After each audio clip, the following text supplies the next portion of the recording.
You're listening to the Cyberwire Network, powered by N2K.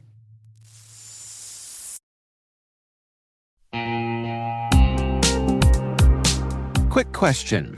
Do your end users always, and I mean always without exception, work on company-owned devices and IT-approved apps? I didn't think so. So my next question is, how do you keep your company's data safe when it's sitting on all those unmanaged apps and devices? 1Password has an answer to this question: Extended Access Management. 1Password Extended Access Management helps you secure every sign-in for every app on every device, because it solves the problems traditional IAM and MDM can't touch. And it's now available to companies with Okta and Microsoft Entra, and in beta for Google Workspace customers. Check it out at onepassword.com/cyberwire. That's onepassword.com/cyberwire.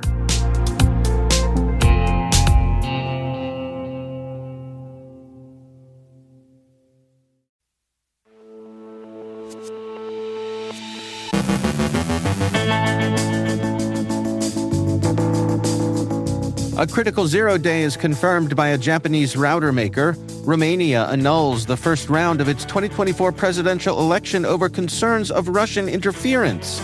A sophisticated malware campaign targets macOS users. Mandiant uncovers a method to bypass browser isolation using QR codes. Belgian and Dutch authorities arrest 8 individuals linked to online fraud schemes. A medical device company discloses a ransomware attack.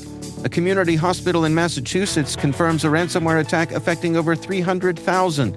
The Termite ransomware gang claims responsibility for the attack on Blue Yonder. Synology patches multiple vulnerabilities in its router manager software. The head of U.S. Cyber Command outlines the challenges of keeping decision-makers up to date. Our guest is Anna Pobletts, head of Passwordless at 1Password, discussing the state of passkeys. And robot rats join the mischief.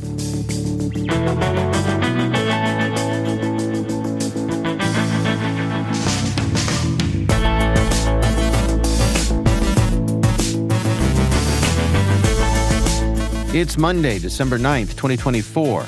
I'm Dave Bittner, and this is your Cyberwire Intel Briefing.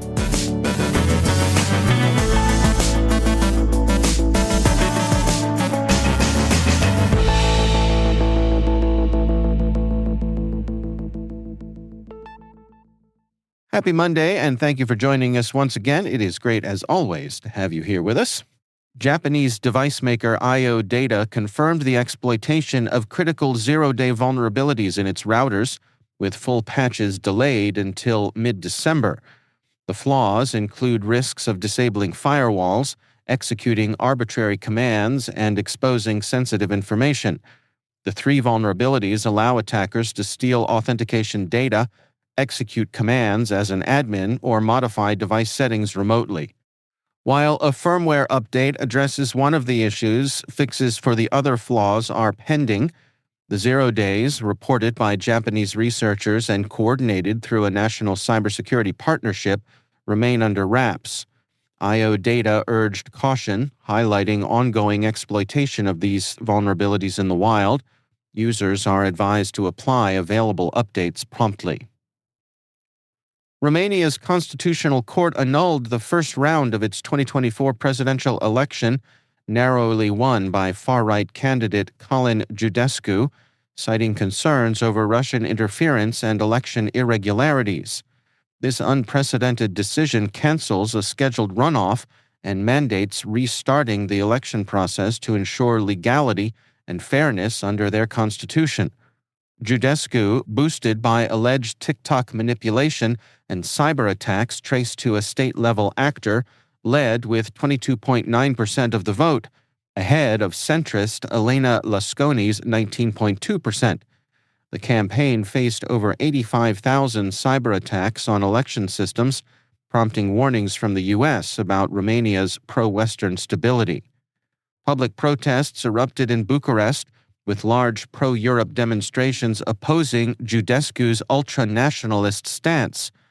Giudescu's rise, fueled by economic frustrations and anti-Ukraine rhetoric, contrasts with Lasconi's pro-Western agenda, deepening tensions in this contentious election.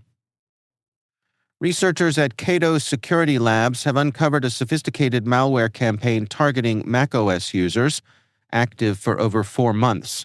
Disguised as a video meeting app, the malware steals sensitive data from macOS keychain, Chromium-based browsers, Telegram, and cryptocurrency wallets. Hackers use AI-generated websites, fake social media accounts, and cloned Telegram contacts to build trust and lure victims. Victims report phishing attempts linked to blockchain and cryptocurrency work. The malware also exploits browser session cookies, bypassing two-factor authentication. Despite offering cross-platform downloads, the campaign only delivers macOS malware, prompting users for passwords under false error messages. Experts say users should stay vigilant against unsolicited business offers, especially on Telegram.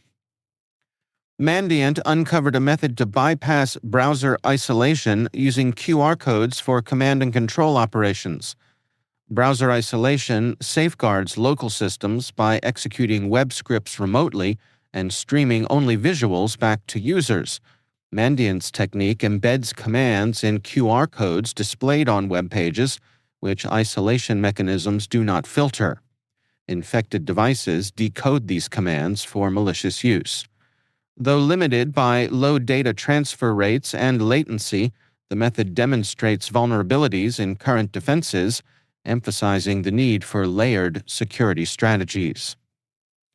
Belgian and Dutch authorities arrested 8 individuals linked to a fraud scheme involving phishing, online scams, and money laundering. The operation, active since 2022, used phishing emails, texts, and in-person impersonations to steal banking credentials, targeting older victims across 10 European countries. Law enforcement conducted 17 searches, seizing luxury goods, cash, and a firearm. The suspects operated call centers in high-end locations and spent the stolen millions on lavish lifestyles. Arrests included 4 in Belgium and 4 in the Netherlands, with investigations ongoing. Medical device company Artivion disclosed a ransomware attack that disrupted order and shipping processes by forcing some systems offline. The Atlanta-based firm, which markets cardiac and vascular products to over 100 countries, identified the attack on November 21st. Files were encrypted and exfiltrated, prompting containment and remediation efforts. While Artivion continues operations with mitigated disruptions, it expects some uninsured expenses. The company stated the attack hasn't materially impacted finances, but acknowledged potential risks if restoration delays persist. No threat actor has claimed responsibility. Anna Jake's Hospital, a community hospital in Massachusetts, confirmed a ransomware attack on December 5th of 2023, exposing sensitive data for over 310,000 patients. Threat actors from the Money Message Group leaked stolen data, including personal, medical, and financial information, after failed extortion attempts. The hospital's lengthy forensic investigation concluded on November 5th of this year. While no fraud has been detected, impacted individuals are being offered identity protection and credit monitoring. The Termite ransomware gang has claimed responsibility for the November attack on software-as-a-service provider Blue Yonder, disrupting services for high-profile clients like Starbucks, Sainsbury's, and Morrisons. Blue Yonder, a Panasonic subsidiary specializing in supply chain software, serves over 3,000 customers worldwide, including Microsoft, DHL, and Procter & Gamble. The attack caused outages across Blue Yonder's managed services, impacting Starbucks' scheduling systems and causing shipping delays for companies like BIC. Termite claims to have stolen 680 gigabytes of data, including databases, emails, documents, and reports. The gang uses a Babok-based encryptor and has listed Blue Yonder and other victims on its dark web portal. Blue Yonder has restored services for some customers and is working with cybersecurity experts to help mitigate the breach, but it has not confirmed the extent of the data compromise. Synology has patched multiple moderate-severity vulnerabilities in its router manager software. The flaws involve cross-site scripting vulnerabilities across features like File Station, Wi-Fi Connect, and DDNS record. Exploitation requires authenticated, often administrator-level access, and could allow attackers to inject malicious web scripts, steal data, or manipulate sessions. Synology urges users to update to the latest version to mitigate risks. Air Force General Timothy D. Hogg, commander of U.S. Cyber Command and director of the NSA, emphasized the need to enhance intelligence distribution. Speaking at the Reagan Defense Forum yesterday, General Hogg said the U.S. excels at collecting and analyzing intelligence, but timely and effective delivery to decision-makers remains a challenge.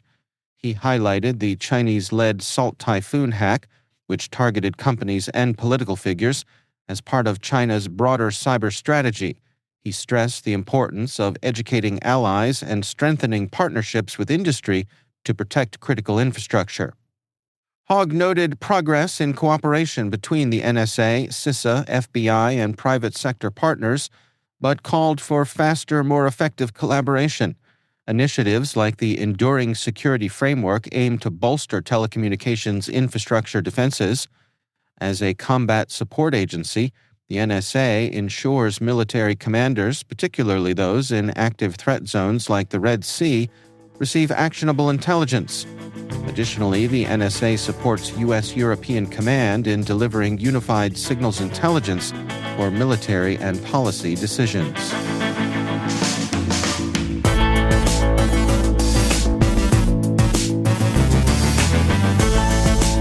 Coming up after the break, Anna Pobletts from 1Password joins me to discuss the state of passkeys. And robot rats join the mischief.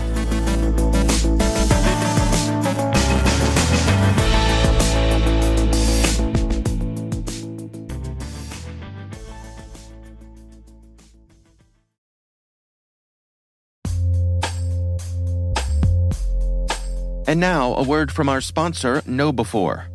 It's all connected, and we're not talking conspiracy theories. When it comes to InfoSec tools, effective integrations can make or break your security stack. The same should be true for security awareness training. KnowBe4, provider of the world's largest library of security awareness training, provides a way to integrate your existing security stack tools to help you strengthen your organization's security culture. KnowBe4's Security Coach uses standard APIs to quickly and easily integrate with your existing security products from vendors like Microsoft, CrowdStrike, and Cisco, 35 vendor integrations and counting. Security Coach analyzes your security stack alerts to identify events related to any risky security behavior from your users. Use this information to set up real-time coaching campaigns targeting risky users based on those events from your network, endpoint, identity, or web security vendors. Then coach your users at the moment the risky behavior occurs, with contextual security tips delivered via Microsoft Teams, Slack, or email. Learn more at knowbe4.com/securitycoach. That's knowbe4.com/securitycoach. And we thank KnowBe4 for sponsoring our show.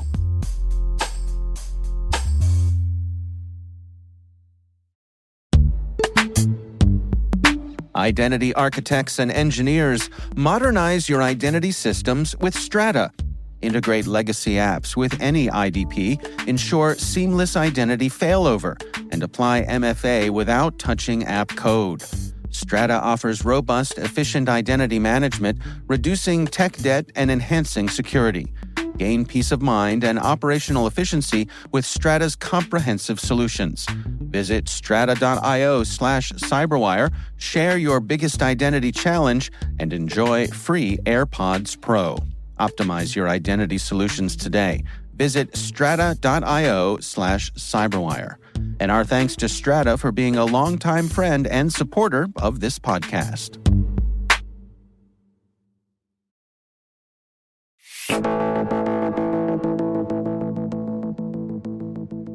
Anna Pobletts is head of Passwordless at 1Password. I recently caught up with her to discuss the state of passkeys and what she sees on the road to a truly passwordless future. So passkeys are a new way to log into websites and applications that is fully passwordless. So there are no passwords in the mix. And the goal here is really, from my perspective, to remove the human error from logging into apps and websites by giving you a really easy, frictionless login experience where all of the security is just built straight into the technology. The goal is to solve what I think is the biggest problem with passwords, which is that they put all of the burden on users to be secure, right? You have to think up a password, remember it, not type it into a phishing site, all of these things. Whereas with passkeys, that's automatic. So from a user perspective, it really just looks and feels like you're unlocking your device, something like Face ID, Touch ID, Windows Hello, and you're getting all of these really great security benefits behind the scenes. So obviously a big step up from passwords, right? That's kind of the goal here. Yeah, absolutely. And I think it succeeds in those sorts of things that it's set out to do. What are you all tracking in terms of an adoption rate? Yeah, just the last year, like 2024, has been really huge for passkey adoption. There's been a lot of momentum. We have one of the things we track is sites that have implemented passkeys. So we have a site called passkey.directory. It has actually more than doubled in size this year. We're at over 200 websites that support passkeys, which is incredible. And a lot of them are really big consumer brands. Things like Amazon, Discord, Target, Walmart, Canva. These brands reach millions and millions of people every single day, which is so cool. And I think what's most exciting to me when I look at the data that we've collected and the data from other folks is that it's not just that these websites are adding support for passkeys and then maybe shoving that functionality in a corner somewhere for just the really techie people to find. Like, people are actually choosing passkeys over passwords.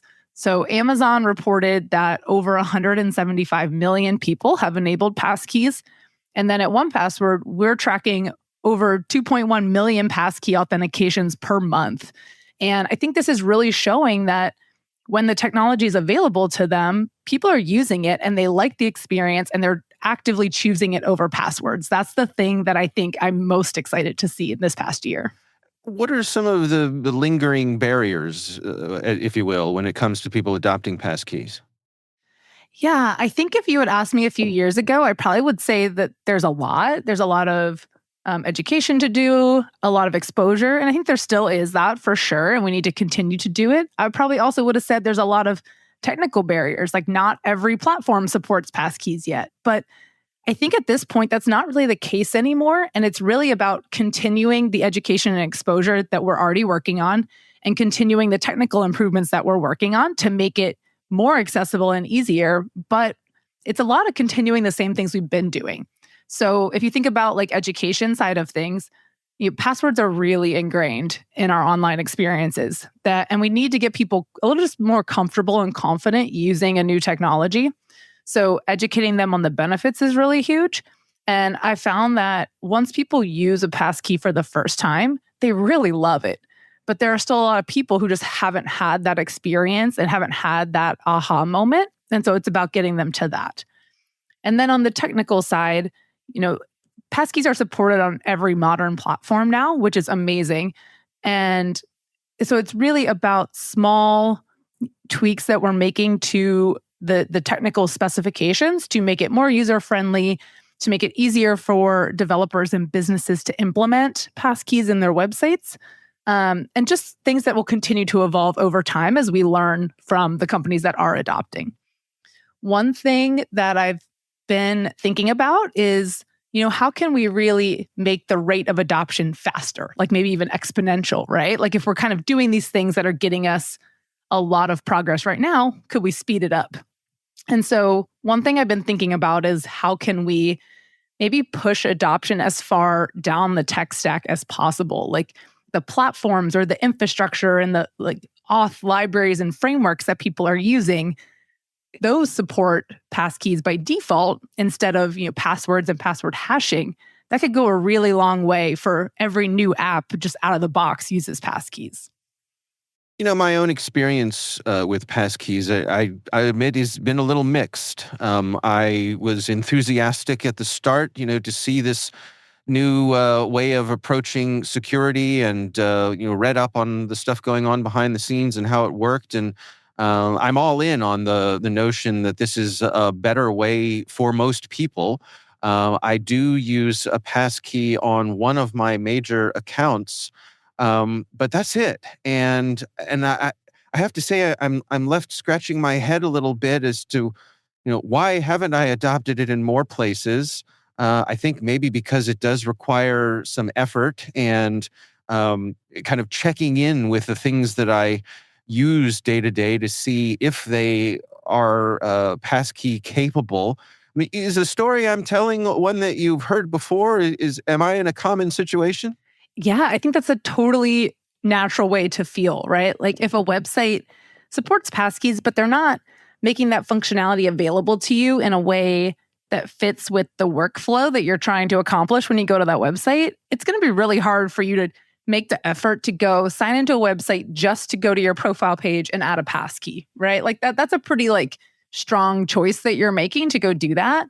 And so a lot of the research that's been done by the FIDO Alliance and other companies as well is around when and how do we prompt users to upgrade to passkeys? Or there's even some work coming probably next year around how can websites automatically make passkeys for users and upgrade them automatically. And so I think there's a lot of things like that, both on the UX research side and on the technical improvements that can help take the user out of that process a little bit or make it really seamless. So an obvious example is password reset. If you just forgot your password and you had to go do a reset, that is a perfect time to say, would you like to upgrade to a passkey, right? Because you just had to deal with the pain, right? Yeah. And so that makes sense. But if you're in the middle of trying to purchase something on a website, you're probably like, why are you asking me to do this, right? And so the timing, I think, really, really matters. And it's really important.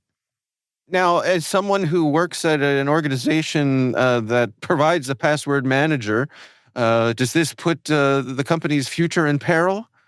Yeah, we get that question a lot. And I actually think it's the opposite because one of the challenges with passkeys is that they are typically, at least in the past, iCloud and 1Password and things like that, they were bound to a specific device.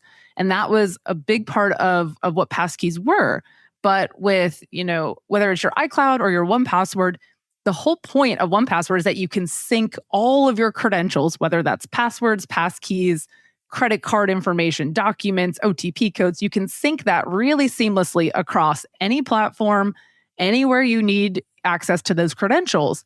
And that's really hard with passkeys. So I actually think there's an even better case for using something like a password manager or a credential manager in this type of world where you have all different types of credentials you need to manage.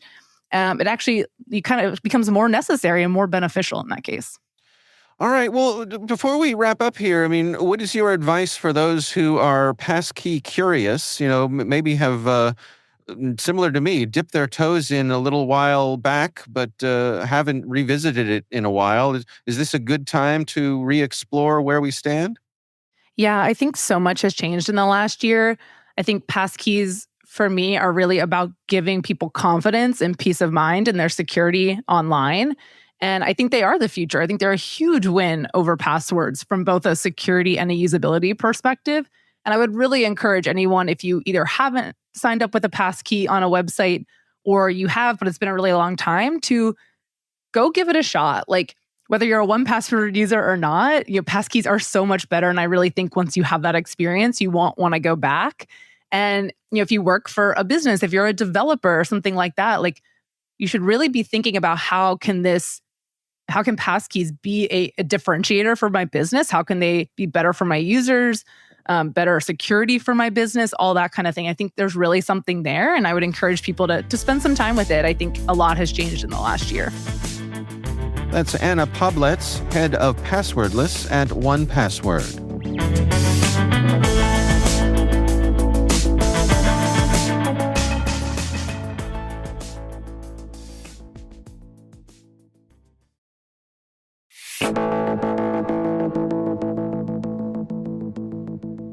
And finally, in a plot twist straight out of Ratatouille, the Robot Edition, researchers from the Beijing Institute of Technology and the Technical University of Munich have crafted a robot rat so socially savvy it's fooling actual rats into thinking it's one of them.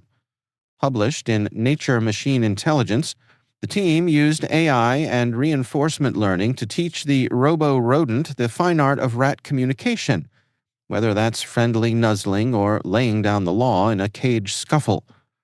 The robot doesn't look entirely rat-like, it's more a rat on wheels, but evidently it's got the moves.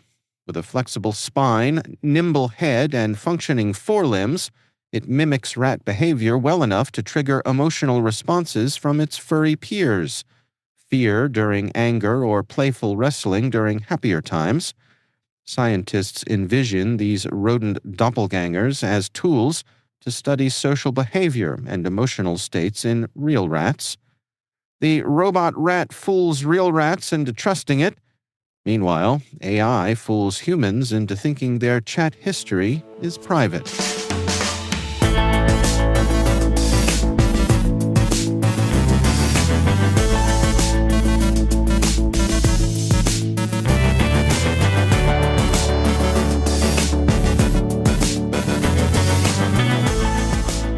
And that's the Cyberwire. For links to all of today's stories, check out our daily briefing at thecyberwire.com. We'd love to know what you think of this podcast. Your feedback ensures we deliver the insights that keep you a step ahead in the rapidly changing world of cybersecurity. If you like our show, please share a rating and review in your favorite podcast app. Please also fill out the survey in the show notes or send an email to cyberwire@n2k.com. We're privileged that N2K Cyberwire is part of the daily routine of the most influential leaders and operators in the public and private sector, from the Fortune 500 to many of the world's preeminent intelligence and law enforcement agencies. N2K makes it easy for companies to optimize your biggest investment, your people. We make you smarter about your teams while making your teams smarter. Learn how at n2k.com. This episode was produced by Liz Stokes. Our mixer is Trey Hester, with original music and sound design by Elliot Peltzman. Our executive producer is Jennifer Eiben. Our executive editor is Brandon Karpf. Simone Petrella is our president, Peter Kilpie is our publisher, and I'm Dave Bittner. Thanks for listening. We'll see you back here tomorrow.